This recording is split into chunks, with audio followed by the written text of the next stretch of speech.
Sampai sekarang jangankan publik atau mungkin pengikut-pengikut buzzernya Jokowi, mungkin juga pengacaranya Jokowi, untuk sekelas UGM-nya sendiri, pabriknya gitu, tidak bisa juga membantah.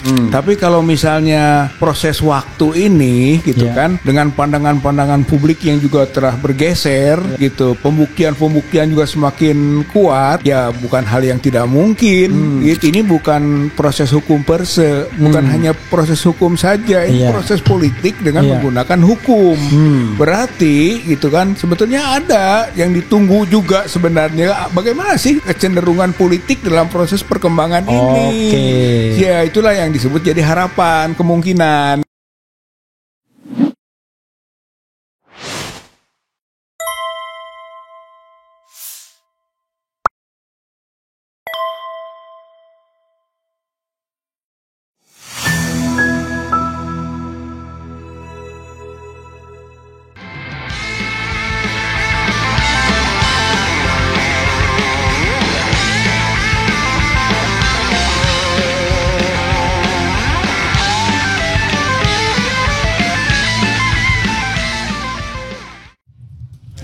Assalamualaikum warahmatullahi wabarakatuh. Waalaikumsalam. Sobat RH sekalian, jumpa lagi kita di channel yang keren ini.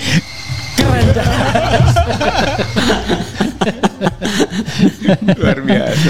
Luar biasa. Jadi sahabat RH sekalian, saya bertemu dengan duo Bandung ini, ya. Rizal Fadila dan Syafril Sofian. Assalamualaikum warahmatullahi wabarakatuh kan. Iya, Waalaikumsalam warahmatullahi wabarakatuh. Jadi tadi kita sudah menyerahkan, bukan kita ya, Kang Rizal Fadila sudah menyerahkan buku ini. Jangan lupa nama M. Rizal Fadillah ya, kepada pimpinan BAM, Badan Aspirasi Masyarakat DPR RI ya, yang dipimpin oleh mantan Gubernur Jawa Barat 2 periode Ahmad Heriawan dari Partai PKS. Mungkin karena itulah bukunya diterima jadi. ada itu juga. Oke. Ini karya Kang Rizal ya? Iya. Oke. Kumpulan tulisan. Oke. Berapa bulan? Kumpulan tulisan Juni, dari bulan Juni 2025. Woi, luar biasa ya. Seperti Rismond juga. Ya, penelitian jadi satu buku. Kalau beliau komentar di jalanan di mana jadi satu buku gitu ya. Oke. Dan Kang Syafril manajernya. Manajer marketing. Manajer marketingnya ya. Oke. Nanti silakan, tapi Kang Syafril dulu yang barangkali tahu soal buku ini ya. Saya cuman pengen ngetes ya sejauh mana keterlibatannya dalam proses ini. Nanti kalau Kang Rizal kan namanya memang ada di sini. Silakan Kang Syafril dulu. Ya. Terima kasih. Salam nih buat Sobat RH Channel. Ya. Jadi buku ini ya, publik yakin ijazah Jokowi palsu. Oke. Ya, jadi waktu itu saya sudah melihat bagaimana Pak Rizal ini menulis tiap hari gitu. Setelah subuh gitu ya. Ya. Dan tulisan-tulisan ini setelah subuh di jalanan juga nulis. Iya betul. Bahkan kalau pas membina umroh pun nulis. Okay. Jadi pada saat acara di RRT Rismond, Roy, Rismond dan Tifa. Kita tes dulu. Suara oke? Oke. Nah, kalau nggak oke dekat lagi. Jadi memperagakan buku, ya saya bilang ke Pak Rizal, wah ini tulisannya juga harus disampaikan kepada masyarakat supaya masyarakat paham betul apa masalah tentang ijazah palsunya Jokowi. Ya. Dan ini kalau dibaca ini lengkap lah gitu, karena ini ada 180 halaman. Oke. 180 halaman. Lalu kita juga menganggap bahwa buku ini sebenarnya sudah ditulis belakangan oleh di belakangnya ini oleh RH. Siapa itu? Refli Harun. Nah, itu endorsement. Tapi depannya ini yang ngeri. Depan ini yang galak. Jadi pengantarnya Jenderal Purnawirawan Gatot Nurmantio, mantan Panglima TNI. Ini beliau ya dalam ucapan pada kesempatan ini kita ucapan terima kasih lah. Beliau bersedia memberikan kata sambutan pada buku ini, dan tentunya buku ini juga akan sampai ke beberapa negara gitu. I see. Ini jadi mau disebarkan ke beberapa negara lain juga ya? Betul. Okay. Bahkan tanggal 4 ini udah dikirim ke New York ini. Udah dipesan oleh Ketua Umum FTA. Oh, I see. Tolong dikirimkan katanya. Saya bilang asal sampai juga ke PBB. Untuk oleh-oleh Prabowo. Iya. Jadi Prabowo mungkin mau terimanya kalau misalnya tiba-tiba Sekjen PBB bawa buku ini, Mr. President, ya kan, the President of Indonesia, I give you a book from Indonesia. This is the book written by M. Rizal Fadila. Langsung lompat. Jadi itu bisa sampai di PBB gitu sebelum Pak Prabowo pidato gitu. Jadi tentunya kalau teman-teman berminat nanti ya karena sebagai marketing. Oke. Ya. Itu mau kita nanti coba ya. Saya tidak tahu ini apakah kalau mau dijual harganya berapa ini? Ini 100K. 100K. Ya. Dulu kan ada kan cebong kampret dulu. 100K ya. Ya, jadi kalau begini. Kalau ada yang mau beli di sini, nanti saya refer langsung ke Kang Safril ya atau Kang Rizal. Kang Safril ya. Jadi kalau ada yang mau beli sini langsung ke Kang Safril. Kalau ada hari ini juga catat nomor teleponnya. Atau hubungi nomor berapa, Kang? Ya, kalau untuk Bandung ada sekitarnya, kalau Jakarta bisa ke sini. Ini karena kita ini kan di Bandung. Ya. Jadi nanti ngubungin sebentar. Ini teleponnya saya. Oke, jangan sebelum sebentar. Nanti dikirimkan ke saya aja nomor teleponnya. Ya. Biar kita lanjut perbincangannya ya. Ya, baik. Nah, Akang kasih nomor ke saya aja, nanti saya kirim ke sana. Ya. Saya mau ke Kang Rizal Fadila ya. Buku ini judulnya dalam tanda kutip provokatif banget tuh. Publik yakin ijazah Jokowi palsu, yakin dan palsunya dikasih warna merah kan? Kalau kita bicara tentang sebuah ini underlining ini, emphasize ya kan, ditekankan gitu. Kalau orang Bugis bilangnya ditekankan. Itu Kang Rizal, isi buku ini apa secara umum? Tadi Anda mengatakan ini kita bicara mengenai perspektif hukum, tapi sudah ke politik, awalnya perspektif akademik gitu. Oke, silakan Kang, dieksplorasi. Dan juga kalau yang mau beli buku ini nanti Kang Safril akan nomor telepon yang bisa dihubungin. Ya, Jakarta siapa, Bandung siapa, semuanya aja ke Bandung aja. Oh iya, ya kan? Udah saya kirim. Oke. Nah itu nanti akan kita tampilkan ya.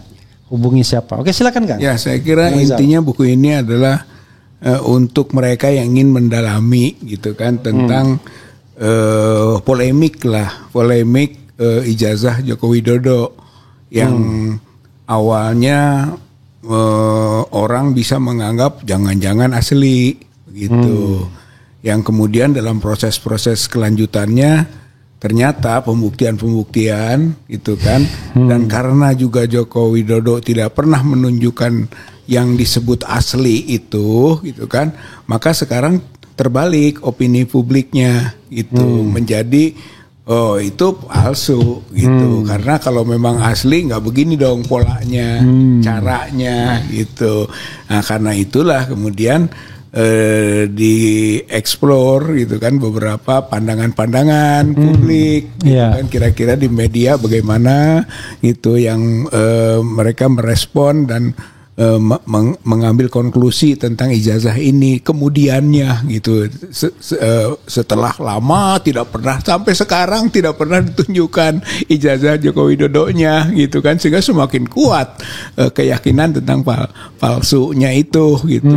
Kemudian juga saya baca gitu kan dari informasi pooling ya, termasuk dari RH Channel ini gitu kan, pooling tentang berapa responden dari Iwan Fals itu yang pernah diangkat gitu kan, dari big data.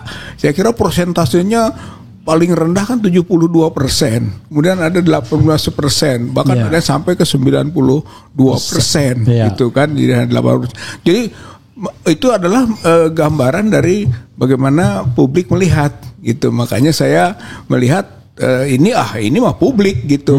Jadi bukan pandangan subjektif kita, tapi apa yang terlihat dari beberapa masukan-masukan publik, sehingga konklusinya ya publik yakin gitu bahwa ijazah Joko Widodo palsu karena tidak pernah ada pembuktian ijazah Joko Widodo asli. Gitu. Itu masalah prinsipnya gitu sampai sekarang. Jadi kalau misalnya mau mengatakan ijazah itu asli, ya bantah yang sudah disampaikan oleh Rismond, kemudian Roy Suryo gitu. Itulah yang dimaksud kalau mau pendekatannya akademik gitu kan, karena pendekatan Roy Suryo atau Rismond itu saintifik, ilmunya yang dimiliki gitu kan, ilmu digital forensiknya, sehingga pendekatannya metodenya ilmiah gitu, sehingga kalau mau dinyatakan asli ya bantah itu betul gitu kan. Sampai sekarang jangankan publik atau mungkin pengikut buzzernya Jokowi, mungkin juga pengacaranya Jokowi, untuk sekelas UGM-nya sendiri, pabriknya gitu, tidak bisa juga membantah dalam konteks berbasis kaidah ilmiah gitu. Itu pendekatan akademiknya gitu. Kang, ini kan ada kata-kata yakin ya. Ini saya mengingatkan pada rektor UGM juga bilang yakin juga dia. Ini publik yakin ijazah Jokowi palsu. Saya yakin ya kan ijazah Jokowi asli kan gitu. Atau saya yakin Jokowi adalah tamatan atau sarjana dari UGM. Gimana kok semuanya menggunakan kata yakin yang berarti tidak precise ya, tetapi didasarkan pada sebuah penilaian subjektif. Gimana? Ya saya kira beda antara keyakinan dia, keyakinan kita. Kalau keyakinan dia harusnya gitu kan, dengan data-data yang dia angkat, dia kemukakan gitu harusnya gitu kan. Tapi ternyata tidak gitu kan, dia hanya menyatakan yakin saja. Kalau kita yakin itu karena berbasis pada analisis yang sudah dikemukakan oleh ahli Rismond maupun Roy Suryo.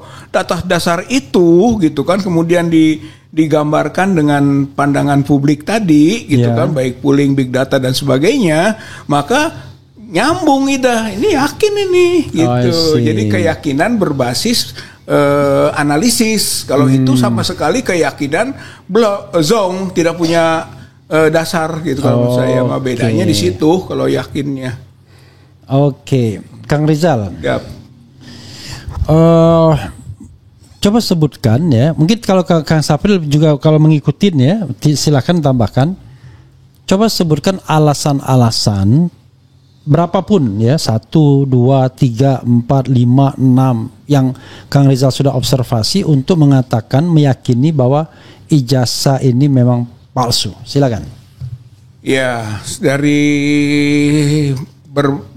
yang saya dapatkan gitu kan, berbasar analisis yang ada gitu, misalnya soal foto di dalam ijazah itu kan tidak bisa, bahkan kita TPO sudah menanyakan langsung ke UGM, apakah foto yang ada dalam ijazah yang tersebar gitu kan di berbagai media ataupun di publik itu foto Jokowi, tidak dijawab itu. Padahal yang sederhana, dan itulah yang bisa menentukan kalau iya clear, karena di situ pertama sekali kasat mata terlihat bisa dijadikan. Tapi bahaya kalau iya clear, kan bisa aja foto itu ditempel. Iya, justru dia tidak berani. Oke. Itu kan karena kita ngomong foto Jokowi aja nggak berani. Foto Jokowi saja tidak berani. Padahal itu kita tanyakan. Oh, kalau begitu bukan Jokowi loh. Terus ditambahlah dengan kajian face recognition itu, gitu kan? Kajian tentang mismatch dan matchnya, gitu kan? Antara foto Jokowi dengan foto yang ada di ijazah itu, gitu kan? Dan ternyata mismatch, gitu kan? Itu keyakinan muncul, kan? Gitu. Terus juga dilihat dari cap kan yang Pak Rismon sampaikan itu, gitu kan? Red green blue analysis, gitu kan? Bahwa cap merah itu tidak nempel ke hitam, gitu misalnya, sehingga itu atau cap merah itu di belakang, di belakang jadi foto, dia gitu tidak nempel secara keseluruhan, gitu kan, terhadap foto, sehingga foto itu tempelan ya di balik cap. Saya kira itu juga menambah keyakinan untuk foto. Belum lagi kemudiannya juga telah dianalisis soal layoutnya, gitu, huruf, gitu, hurufnya kok tidak sama dengan perbandingan dari ijazah yang lain, gitu, yang juga orang dekat dengan Jokowi, gitu, mengenai itu, yang muncullah ijazah komparasi 115, 116, 117 yang dibandingkan dengan 11, 20, 11, 15, 11, 16, 11, 17, 11, 20 gitu. Jadi kalau dibandingkan dengan itu berbeda, gitu kan, dari sisi tata letak huruf itu. Kemudian malah Pak Roy bandingkan lagi dengan yang lain sampai ke soal emboss, gitu kan, soal logo, gitu, logo di balik huruf atau huruf di balik logo ternyata berbeda, sehingga kalau mau dibandingkan itu tidak identik. Nah, itulah yang menimbulkan keyakinan secara ilmiah yang terpublikasikan. Mungkin masyarakat juga akhirnya membaca, gitu, bahwa memang beda, gitu, dengan yang komparasinya itu antara lain, gitu, kalau mau disebut keyakinan tersebut, gitu. Itu ijazah, belum lagi nanti soal skripsi itu kan. Oke. Dan silakan Kang Safril. Ya, saya ingin menambahkan sebenarnya sangat sederhana keinginan publik, gitu, kalau kita Kang Safril terus saja ya. Saya mau ngambil kopi untuk Kang berdua. Publik terhadap ijazah Jokowi ini sudah sangat lama sebenarnya prosesnya, Kang Rizal, ya, dari 4 tahun yang lalu.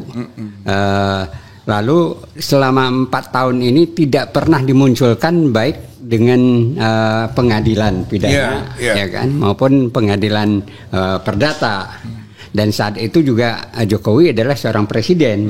Seharusnya presiden kan cepat tanggap, memperlihatkan, begitu diragukan oleh masyarakat, lah ini loh ijazah saya, gitu. Dan langsung diperintahkan stafnya ataupun katakanlah menterinya untuk memperlihatkan. Tapi ini enggak. Jadi sangat sederhana buat rakyat itu, atau netizen ataupun katakanlah publik, gitu ya, merasa yakin. Karena ada keanehan itu, keanehan tidak mau memperlihatkan dan sengaja menyembunyikan. Artinya, lah ini kok seperti ini, gitu. Jadi ada sesuatu. Kalau selalu menyembunyikan itu kan selalu ada sesuatu, gitu. Jadi tidak transparansi dan tidak ada kejujuran. Itu pandangan publik sangat sederhana sekali, gitu. Nah, terakhir pada saat sidang-sidang di Solo maupun di Sleman, di Solo pun seharusnya Jokowi bisa datang ke pengadilan perdata dan memperlihatkan ijazahnya, gitu. Selesai, ya, selesai permasalahannya, gitu. Tapi kan ya, apalagi ini Pak Rizal ini kan orang yang diterima di rumahnya Jokowi di Jalan apa itu? Jalan Kutai. Jalan Kutai. Jalan Kutai Utara. Utara tanggal 15 ya. Tanggal 16. Tanggal 16 April 2025. Berarti sudah 4 bulan yang lalu. Nah, saat itu sebenarnya Jokowi bisa memperlihatkan. Tapi anehnya tidak mau memperlihatkan, gitu. Dengan alasan yang sebenarnya menurut publik aneh, gitu. Karena apa? Diperlihatkan kepada wartawan Tapi Pak Rizal dan kawan-kawan di TPUA itu resmi datang dengan surat ya. Iya, surat. Nah, dengan surat tentunya udah tahu bahwa kedatangan Pak Rizal di TPUA itu adalah untuk kepentingan itu. Tapi yang tidak ingin meminta itu adalah wartawan, malah diperlihatkan ke wartawan dengan catatan nggak boleh dipoto. Tidak boleh difoto. Nah, ini pun merupakan keanehan oleh publik gitu. Sehingga saya beranggapan yang namanya angket ya atau kuesioner yang dikelola oleh Refli Harun, polling oleh pollingnya Refli Harun, pollingnya Iwan Fals, lalu juga Don Emprit gitu ya, bahwa masyarakat jadinya merasa aneh gitu kan, kenapa Jokowi tidak mau memperlihatkan gitu. Ya, terima kasih. Artinya kalau seseorang selalu menyembunyikan sesuatu dalam hal pemikiran sederhana oleh publik adalah wah ini ada apa-apanya gitu kan. Tapi kalau dilihat lanjutnya sekarang, begitu ada acara pengaduan atau Dumas dari TPUA, nah di Dumas TPUA itu kan seharusnya juga clear gitu, selesai. Yeah. Kalau seandainya sudah dilihat kan saya asli loh, nih buktikan, uji gitu kan, selesai. Tapi tetap juga tidak diperlihatkan dan akhirnya menimbulkan persepsi di tengah masyarakat ini ada apa gitu. Sampai disembunyikan begitu rupa gitu. Tapi akhirnya tujuannya adalah ingin memenjarakan orang-orang kritis atau orang-orang yang mempertanyakan skripsinya, skripsi dan ijazahnya gitu. Oke. Oke. Kaitan dari apa yang terbaru kemarin, yaitu Pak Emilia, rektor UGM, saya juga mengamati. Kebetulan saya juga di pemerhati kebijakan publik. Oke. Bukan pemerhati Pak Emilia. Oke. Jadi saya lihat komen-komen dari netizen, baik itu yang ada di Kompas maupun di TV One ataupun yang kebanyakan malah negatif gitu. Oke. Menjelaskan tanpa ada bukti. Lalu yang akan disimpulkan, loh ini kok ada sarjana muda gitu kan? Nah itu terkait juga dengan yang ditampilkan oleh Barreskrim ya waktu itu ini bahwa fotokopi daripada pendaftarannya, registrasi itu sarjana muda gitu. Nah ini juga menimbulkan persepsi di masyarakat, wah ini nggak betul. Bahkan gitu itu sambil waktu dia registrasi itu sambil nyanyi dia, engkau sarjana muda gitu. Ya kalau saya juga pernah sarjana muda dulu, karena saya angkatan lebih tua daripada Jokowi. Oke, jadi saya sarjana kuliah muda. Angkatan 75. Sarjana mudanya apa? Nah sering saya tulis yaitu BKTEX. BKTEX. Ya gelarnya, Bakalaureat Tekstil. Oke, BKTEX. Kalau hukum itu BCHK. Ya. BCHK. Kalau SMHK. ini BSC. BSC kalau Jokowi ini. Nah sekarang, tapi Pak Safril setelah tamat sarjana muda, tes lagi. Tes lagi berapa tahun? Saya tes lagi untuk diterima S1. Iya. Ya. Nah lalu banyak juga teman-teman nggak lolos. Iya. Cuman sampai sarjana muda. Nah saya kebetulan lolos. Ya. Nah itu urutan diterima di fakultas apa, tahun berapa? Fakultas Teknik. Ya. Ya itu tahun 82 di Institut Teknologi Tekstil. Oke. Jurusan 82 ya tuaan Jokowi dong. Jokowi itu sarjananya. Ya oke. Lalu? Nah setelah itu diuji lagi. Enggak. Maksudnya diterimanya 82. Nah. Lulus sarjana mudanya? Lulus sarjana mudanya karena saya sembari kerja itu kalau nggak salah sarjana muda lulus tahun 82. Enggak, masuknya dulu dong. Masuk sarjana mudanya tahun berapa? Tahun 75. Kira-kira disebutkan. Sarjana mudanya tahun 75. Lulus 82. Lulus 82. Itu sarjana muda 7 tahun. 7 tahun. Lalu tes. Ya. Lalu untuk mencapai sarjana itu saya butuh 4 tahun. 4 tahun. Antara lulus sarjana muda ke tes sarjana itu berapa lama jaraknya? Nah, langsung ya. Oke. Menurut Kang Safril, kira-kira wajar nggak kalau ada orang mulai dari sarjana muda masuk tapi lulusnya persis 5 tahun itu? Agak enggak. Kalau saya lihat enggak masuk akal. Enggak ya? masuk akal. Apalagi tahu itu ya. Iya. Itu untuk Apalagi sarjana muda. Kok terkesan dia satu kolam, satu kelompok dengan yang sarjana langsung. Ya. Kan dikatakan dia sarjananya tanggal 5 November 5 November 1985. 85. Nah, itu kan satu bareng sama Hari Mulyono sama apakah itu mereka sarjana muda juga? Enggak kan, mereka sarjana langsung kan. Artinya mereka tahun 80 selesai 85 memang exactly. Oke, itu pun udah kecepatan tuh kalau untuk zaman. Tapi ini kalau mereka dia sarjana muda dulu dan kemudian tulisnya 85. Aneh. Itu agak aneh sebenarnya ya. Oke. Ya, jadi dari segi itu sebenarnya banyak pertanyaan-pertanyaan yang menyebabkan publik itu tidak yakin. I see. Jadi untuk meyakinkan publik gampang. Press conference, tunjukkan ijazahnya, diteliti sama-sama, selesai. Begitu juga kalau UGM. Asli selesai. Begitu juga UGM. Iya. Dia juga memperlihatkan kopinya lah katakan, dan dijelaskan dengan ini dengan Bapak dan bisa kita uji gitu. Ya, jangan cuma omong-omong doang kan. Bisa jadi ada kesalahan di administrasi kan. Nah, nggak bisa dengan keyakinan gitu. Iya. Rasanya nggak mungkin lah salah di administrasi ya. Karena untuk orang besar seperti ini kan, kecuali ijazah. Tapi kan dia kan besarnya baru sekarang waktu jadi presiden. Sebelumnya seperti biasa aja. Enggak, maksudnya ketika gonjang-ganjing ijazah ini sudah terjadi, nggak mungkin salah administrasi lagi. Kan gonjang-ganjing sudah 2022, masa masih salah administrasi? Kan pasti di trace back kan administrasi order. Oh ternyata sarjana muda atau diterima sarjana muda kan. Itu juga menyebabkan akhirnya ketidakpercayaan, ketidaktransparanan atau kejujuran akhirnya baik itu Jokowi maupun UGM. Kang, minum dulu kopi Acehnya Kang, enak. Kalau peminum kopi tanpa gula soalnya ini. Ini asli loh. Asli ini Arabica ya. Enggak tahu nih Aceh pokoknya. Langsung di blender gitu. Wah, enak. Yang jelas kalau peminum kopi. Gak ada jagungnya itu kopi benar itu. Nah, sekarang saya ke Kang Rizal. Oke. Kang Rizal ini sudah kubilang kata-kata itu. Sudah kubilang kau perang juga matilah kau kan. Yang naga bonar kan. Gini, Kang Rizal sudah ditetapkan sebagai terlapor dari 12 itu, ya kan? Terlapor Mulyono, ya kan? Termul juga ya kan? Terlapor Mulyono. Iya.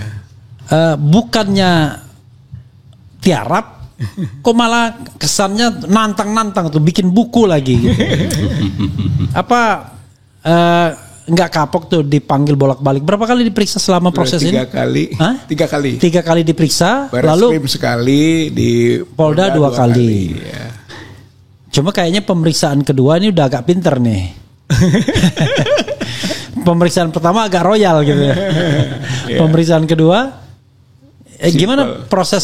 Oke, sebelum itu, saya mau tanya, kok bikin buku?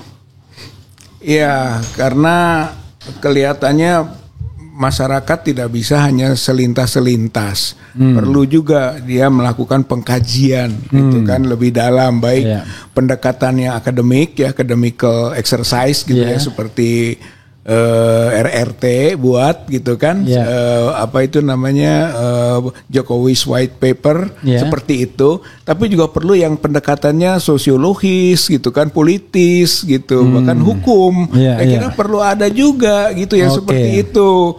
Dan alhamdulillah kalau saya lihat gitu kan, berbagai tulisan-tulisan yang ada itu seperti itulah gitu, pendekatannya ke tadi social political exercise lah, sosio ya. Socio-political ya, ada legal juga, legal gitu kan, kurang lebih seperti itu. Oleh karena itu mudah-mudahan bisa menjadi buku yang bersama-sama nantinya gitu. Silahkan Anda mau lihat pendekatan yang akademikal gitu kan, atau yang politikal gitu kan, atau yuridis juga di sini. Mangga silahkan publik dan semuanya gitu kan, sama-sama pada penelaahan ijazah Joko Widodo gitu kan, dengan asumsi, kalau memang asumsi dulu gitu kan, yaitu Joko Widodo itu ijazahnya palsu. Karena belum ada satupun gitu kan keputusan hukum yang menyatakan ijazah Joko Widodo asli. Atau sebaliknya Sebaliknya juga nggak ada. Oleh karena itu sebenarnya tidak bisa seseorang diproses begitu saja gitu kan, dengan berbasis pada status ijazah gitu yang belum jelas ini. Seperti tadi saya sampaikan kan, ijazah Jokowi asli, ijazah Jokowi palsu itu sama sahnya saat ini untuk dikemukakan. Jangan lupa, potensi untuk menyatakan berita bohong bisa juga yang asli kan, mengatakan bisa ijazah juga, itu asli, bisa gitu. Betul. Berkonspirasi jahat atau apa bisa juga kan. Gitu. Itu barangkali saya ingin mengingatkan juga, Pak Rizal ini bukan menulis kali ini buku. Ya. Udah ada puluhan, udah ada buku, ya? Bukunya udah masuk sini semua. Ada sekitar 30-40 ada ya. Baru berapa? 13 buku. 13 buku. Ya. Masih kalah sama saya. Saya 15 atau 16. Walaupun bukunya itu lebih banyak record sendiri gitu. Dan masih kalah sama Rismon, udah ratusan katanya. Itu udah satu penelitian, satu buku dia. Jurnal ya. Satu buku yang pernah saya bikin tuh. BUMN dalam sudut pandang tata negara. Mantap itu. Boleh juga nih. Boleh. Tapi taruh di sini dulu. Nanti. Jadi waktu itu ya biasalah kita bisa cari sponsor kan. Tiba-tiba dicetak, kita banyak dapat bukunya, tapi royalti nggak jelas. Kalau gitu mending ikhlas. Mending nyetak sendiri aja kan. Tapi ya adalah ikhlas ya kan. Gitu. Ya ini barangkali juga untuk informasi buat RH Channel yang berminat itu, kita akan mengadakan semacam grand launching. Oke. Rencananya minggu depan lah, Jumat. Kenapa nggak disamakan aja? Oh nggak cukup waktunya ya? Nggak cukup waktunya karena kalau bukunya RRT itu ada 700 halaman. Ya. Kalau untuk dikupas cukup panjang waktunya. Oh enggak, maksudnya launchingnya bisa bareng-bareng nggak ya? Enggak. Jadi ada juga supaya berkelanjutan. Berkelanjutan jangan selesai di situ gitu. Ini kan jangan terkesan bahwa ada perkawinan kita numpang. Numpang kawin juga gitu. Gitu ya. Gratisan lagi. Jangan begitu. Jadi grand launchingnya kapan rencananya? Ini sudah soft launching ya? Anggap aja melalui RH ini soft launching. Dan kemudian sudah ditulis di sini kalau mau pre-order silakan di hubungi Ida 0811237025 ya. Benar ya? Ya, benar. 237. Oh, ini nomor lama ini 6. Iya, nomor lama. Nomor lama ya, 237025. Ada di sini orangnya. Oh, ada di sini orangnya ya. Oke. Nanti kita lihat ya gimana ininya. Oke. Penerbitnya Lekas. Memang Lekas nih terbitnya ini kan, penerbit Lekas. Teman di Muhammadiyah di Bandung. I see. Yalah, nanti mudah-mudahan. Oke, Kang. Tadi kan saya sudah bilang dan sudah dijawab. Kang Rizal itu diperiksa 3 kali, 1 kali di Bareskrim, remind ya. Apa yang membuat diperiksanya di Bareskrim, apa yang di Polda Metro, apa yang di Polda Metro terakhir. Karena lucu, di Polda Metro pertama, tempus dan lokus deliktinya 26 Maret. Wah, tapi karena Kang Rizal terlalu baik, dilayani sampai malam hari. Tapi yang kedua, udah kapok kayaknya. Ijazah tidak ada di atas, enggak mau saya. Nah, coba yang dari yang terakhir dulu, gimana jalan ceritanya? Jadi sebenarnya tanggal berapa itu? Tanggal berapa? Yang terakhir itu hari yang belum lama lah, baru sebelum seminggu pekan lalu ya. Pekan lalu. Itu masalahnya adalah ketika memang sudah kita ketahui dokumen ijazah itu sudah disita oleh Polda Metro waktu pemeriksaan Joko Widodo di Solo, gitu kan, sehingga sudah punya dasar kita, gitu kan, sehingga dengan begitu juga kita bisa mengingatkan sekaligus juga menagih kepada pihak Polda, tolong dong tunjukkan. Tadinya kita sudah dorong dalam berbagai tulisan supaya Polda mengumumkan. Selama ini Jokowi seharusnya mengumumkan, tapi tidak pernah mau. Sekarang sudah disita oleh Polda, ya Polda dong umumkan kepada masyarakat tadinya, tapi juga tidak direspon. Nah, ketika pas pemeriksaan Bang Refli gitu kan, ya saya tagih gitu. Jadi ketika masuk ke pertanyaan apakah siap saudara memberi keterangan, saya jawab siap seandainya ditunjukkan dulu ijazah yang sudah disita di Polda Metro ini. Sepanjang tidak ditunjukkan, saya tidak siap, tidak akan memberi keterangan begitu. Tidak mau ya? Tidak mau memberi keterangan. Nah, katanya sedang di laboratorium forensik, ya kita tunggu saja gitu kan, hasil laboratorium forensiknya baru saya beri keterangan begitu gitu kan, karena kita pun menghormati hukum dalam proses-proses hukum seperti ini Bang. Gitu. Ya, jadi dia mengatakan dilapor ya. Iya. Lapor Polri itu kalau nggak salah bukan di DKI loh. Di Mabes. Bukan. Bukan tempatnya. Iya. Lapor itu di daerah mana gitu, lupa saya tapi memang labelnya Mabes. Nah, pertanyaan saya adalah Kang ya. Ini kan sudah pro justisia. Sudah. Karena sudah penyidikan. Kalau yang di Bareskrim nggak bisa diandalkan karena belum pro justisia. Tetapi ini kita nggak apalah bergosip tentang penegakan hukum. Ada nggak kemungkinan mengatakan bahwa hasil lapornya berbeda? Kan kemarin sudah dikatakan identik asli, bahkan dikatakan asli dia kan? Identik aslinya enggak? Iya. Identik dan karenanya asli. Katanya asli. Dan karenanya asli. Jadi ada kata-kata itu. Iya, sebenarnya dia bilang tidak boleh. Identik kan? Dan karenanya asli. Dia gitu. Nah, pertanyaan saya adalah sederhana aja, kayak pertanyaan bodoh aja. Sama-sama dilapor. Walaupun satu proses di Bareskrim di mana calon tersangkanya Jokowi, sementara di Polda calon tersangkanya Kang Rizal, kan terbalik posisinya.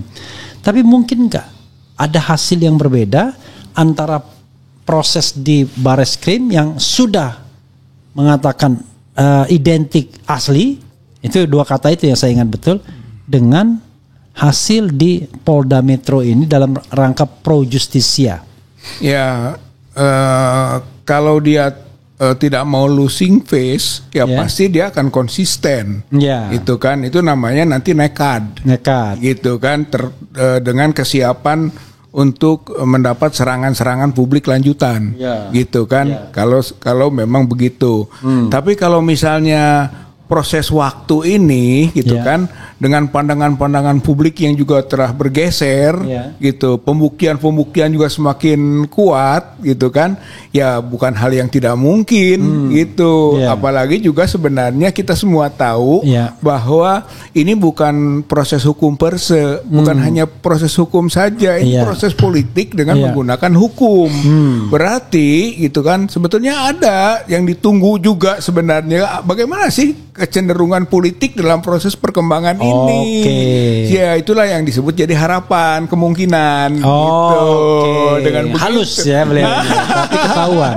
Kemudian nantinya ya bisa berubah, bisa saja berubah gitu kan. Ketika ada sesuatu gantungan yang kemudian punya yang lebih kuat akarnya. Lebih kuat akarnya. Dan gitu kokoh kan batangnya. Ya, saya kira yang penting ada perubahan gitu kan. Toh juga walaupun bagaimana ada sinyal-sinyal juga sedikit ya. Seperti misalnya Kapolda ganti. Gitu kan, dari Pak Karyoto ke Pak Asep Suhairi gitu kan. Asep dari Bandung nih. Dia pernah di Cirebon sebagai Polresta. Ini gitu ada kan kaitannya. Ya, artinya Sunda lah ya gitu kan. Dari sana asalnya. Solo ya. Kan, terus Kabar Eskrim berubah ganti ya, kemudian Wakapolri ganti. Seolah-olah ada ganti-ganti, walaupun kita masih menuntut nih Kapolrinya dong yang ganti gitu kan gitu. Wakapolri masih konsesi ya. Tapi masih gitu kan. Jadi kalau ibarat konsesi jalan tol itu masih berapa tahun lagi? Ya seperti itu gambarannya gitu kan. Jadi sebetulnya ini kita yakini bukan hukum murni gitu. Kalau hukum itu sudah selesai. Kalau hukum sudah selesai, bahkan kita yakin kalau pakai hukum benar terbukti loh palsunya gitu. Oke, ya, misalnya kita exercise hukum dulu. Kan sering sekali dikatakan, wah ini nggak ada bukti. Kang Safri juga bisa ditambahkan. Waduh, nggak ada bukti karena itu bukti yang dilakukan sekunder, ya kan? Ya. Sehingga tidak bisa dinilai sebagai alat bukti. Ya. Nah, menurut pasal 184 KUHP, ya. Kitab Undang-Undang Hukum Acara Pidana, yang bisa dijadikan alat bukti itu 1, keterangan saksi. 2, keterangan ahli. 3, surat. 4, petunjuk. 5, keterangan terdakwa. 6, sebagai perkembangan dari ilmu pengetahuan dan teknologi, mau tidak mau, dokumen atau informasi elektronik. Menurut Kang Rizal, dari 6 ini mana yang terpenuhi sebagai alat bukti untuk kasus ijazah? Poin keterangan ahli. Keterangan ahli kan sudah kita bisa punya ahli kan sudah diuraikan, bahkan di waktu gelar perkara khusus dipaparkan. Itu bagaimana bisa disebut tidak ada bukti? Karena itu menurut tadi KUHP 184 itu masuk. Jadi sangat keliru sekali dia mengatakan tidak ada bukti, apalagi itu hanya data sekunder kan misalnya. Dalam KUHP nggak ada istilah sekunder primer. Apalagi untuk keterangan ahli. Apalagi keterangan ahli malah sangat eksplisit kok disebutnya gitu kan. Ada tuh gitu kan. Keterangan saksi ada, kita diperiksa sebagai saksi. Itu pada waktu pemeriksaan itu sebagai saksi. Saksi Bareskrim. Yang di Bareskrim ini kan cerita Bareskrim. Saksi banyak. Kenapa itu tidak dijadikan?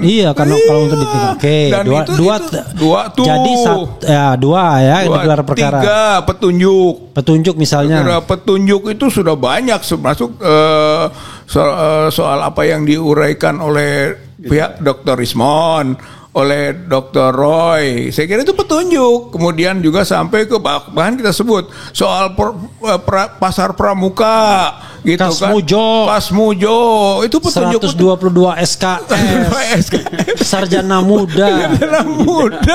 Jadi banyak Soe dan Mitro itu petunjuk-petunjuk semua. Masa tidak dipakai yang begitu gitu kan? Tanda tangan kagak ada di lembar pengesahan. Pengesahan tidak ada gitu kan. Kemudian penguji nggak ada. Surat ijazahnya itu sendiri.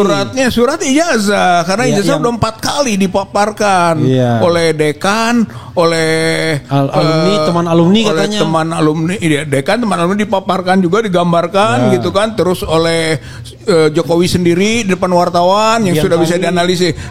Dan terakhir yang paling penting Bang, dari Bareskrim. Bareskrim sendiri yang jadi sebetulnya itu bukti-bukti yang bisa dijadikan sebagai bahan bukti surat gitu kan. Atau dikaitkan lagi dengan dokumen elektronik. Semuanya itu dokumen elektronik. Termasuk yang digambarkan waktu gelar perkara khusus oleh ahli kita. Itu dokumen elektronik. Itu namanya alat bukti. Dian Sandi juga dokumen elektronik. Dokumen elektronik itu alat bukti. Jadi sangat keliru bahwa kita tidak bisa membuktikan. Apalagi hanya menyebut data sekunder. Dari mana gitu alasan hukum seperti itu? Oke, Kang, silakan ditambahkan. Jadi dalam kesempatan pertemuan dengan DPR, itu Badan Aspirasi Masyarakat, kita juga mempermasalahkan mengenai masalah dari pihak Bareskrim menghentikan dumasnya masyarakat terhadap aduan ijazahnya palsu Jokowi gitu. Karena menurut kajian kita, yaitu aneh gitu kan. Tadi yang sudah dibahas oleh Pak Rizal tadi, yaitu suatu keanehan yang menyebabkan loh kok diberhentikan gitu. Padahal dan kita melihat bahwa dalam hal ini kan setelah pemeriksaan khusus gelar khusus berharap itu benar-benar khusus dan ada penyelesaian yang tuntas ya. Tapi ternyata kan tidak. Jadi keanehannya adalah untuk gelar perkara khusus itu tidak sama-sama diuji, di mana UGM tidak ditampilkan bersama, dipisah gitu. Ini kan juga aneh. Dan lalu dari pihak ketiga mengadakan jumpa pers bahwa yang dari UGM-nya udah benar gitu. Itu dari Kompolnas. Ya, Samsul Anam ya. Khairul Anam. Jadi itu keanehan-keanehan yang juga kita kaji di FTA. Sehingga waktu tadi kita menghadap DPR, kita sampaikan itu. Di FTA. Oh, tadi saya dengarnya RTA. FTA. RDUP. Di rapat dengar pendapat umum. Ini minum dulu lah. Oke. Gi, siapkan juga, saya bilang. Gi. Ya. Jadi itu juga kajian kita, lalu kita sampaikan tadi ke rapat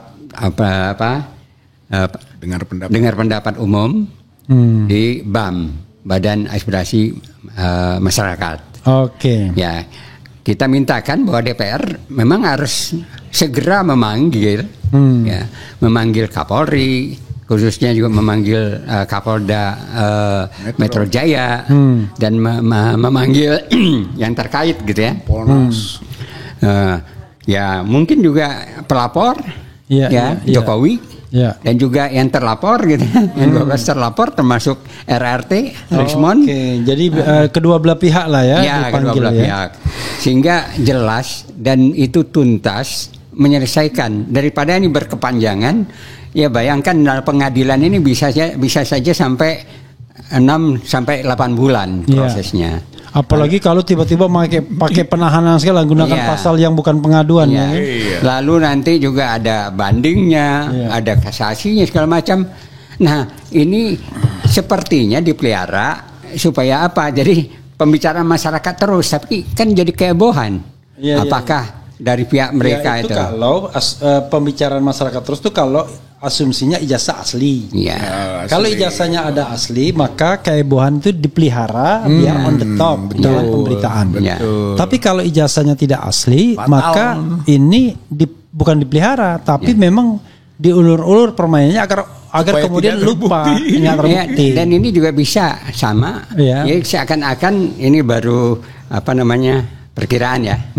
Seakan-akan gawang dipindah nih. Iya. Ya, dengan apa? Dengan mempermasalahkan aduan penghasutan. Nah, ada kemungkinan seperti juga kasus-kasus yang sebelumnya ijazah itu tidak akan diperlihatkan gitu. Ya kan? Ada kecurigaan seperti itu. Ada kecurigaan seperti itu karena memang ijazah ini sesuatu yang harus disembunyikan gitu. Kalau tidak disembunyikan, ya kenapa tidak diperlihatkan dari saat sekarang tuntas selesai gitu. Pak Safril, karena kita sudah pukul silakan closing statement nanti Kang Rizal penutup. Ya, saya berharap banyak agar tadi mudah-mudahan DPR, karena baru pertama ya kasus ini kita masukkan ke DPR melalui BAM gitu ya, untuk segera turun tangan. Karena kasus ini sudah sangat mengebohkan buat masyarakat di Indonesia, hampir keseluruhan masyarakat lah gitu. Sampai juga ke global. Nah, di global ini juga jadi pembicaraan gitu. Dan ini akan memalukan. Jadi DPR pantas untuk turun tangan memanggil Kapolri, memanggil seperti yang saya katakan tadi lah gitu. Semua pihak untuk menuntaskan permasalahan ini. Jangan hanya diserahkan ke Polri ya, karena masyarakat bercuriga juga. Untuk masalah Polri ini ada semacam katakanlah kekuatan ya yang di samping itu yang bisa merubah gawang tadi. Saya kira itu closing statement. Silakan Kang Rizal closing statementnya. Ya, saya kira sesuai dengan apa yang tadi disampaikan bahwa ini kan bukan hanya persoalan hukum gitu ya, hukum menjadi kepanjangan tangan politik gitu.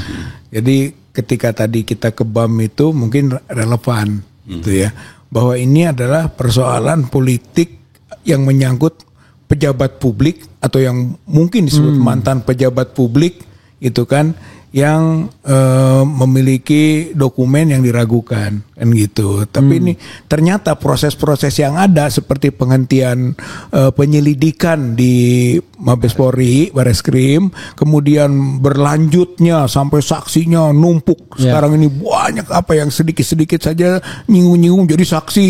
Dia mau menunjukkan betapa sudah komplitnya gitu kan. Kajian ini sampai yang moderator di konferensi saja bisa jadi saksi gitu yang mungkin akhirnya gitu kan. Ini adalah kriminalisasi. Ini adalah penunggangan hukum oleh kepentingan politik gitu. Oleh karena itu betul bahwa saatnya lah lembaga politik gitu nggak bisa tinggal diam.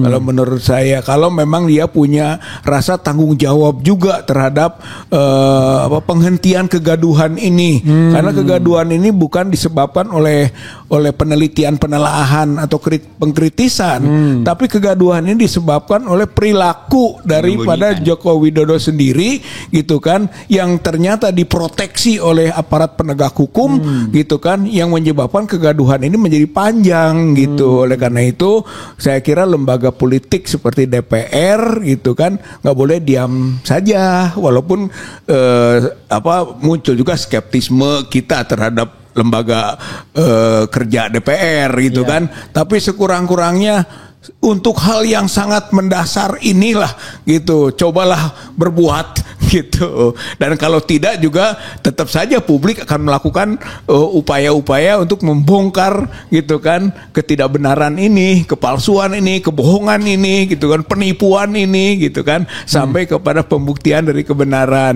gitu. Oke, ya sekedar informasi, kemarin Bambang Tri dibebaskan sudah. Bebas bersyarat. Betul. Tapi kok dia nggak dapat amnesti ya, padahal korban politik juga harusnya dia. Karena masih ada kemarin itu kalau nggak 1.000 berapa di amnesti. Iya, tapi maksudnya dia termasuk Gus Nur. Dia tidak termasuk. Bambang Tri belum. Tapi kan akan ada lagi. Iya, maksudnya mestinya gelombang pertama itu. Oh iya, sama dengan Gus Nur, paket kan. Iya, satu paket dia. Oke, saya mau membacakan sedikit ya komentar sobat era sekalian, tapi saya tidak minta komentar lagi. Ada yang bilang saya tidak takut lagi mengatakan ijazah Jokowi palsu karena yang mengatakan ijazah Jokowi asli sudah ketakutan. Penelitian tak bisa dibantah dengan narasi udah lewat 15.30 kok belum mulai tadi ya. Kemudian Taipei Taiwan hadir menyimak. Bang Refli tanyakan Pak Fadila itu nulis bukunya pakai laptop atau HP? Pakai HP. HP kan? HP. Kemudian Bambang Tri bebas bersyarat Bang. Ya memang semakin banyak yang menulis tentang mantan Presiden Jokowi makin terkenal, sayangnya bersifat negatif. Gas, drama cinta segitiga RRT. Ada yang tahu nggak Tifa udah berapa lama? Oke, kita nggak boleh. Bambang Tri sudah bebas, mantap. Kemudian Arise Guardians of Constitutions, Arise ya, mestinya IA-nya tuh gak.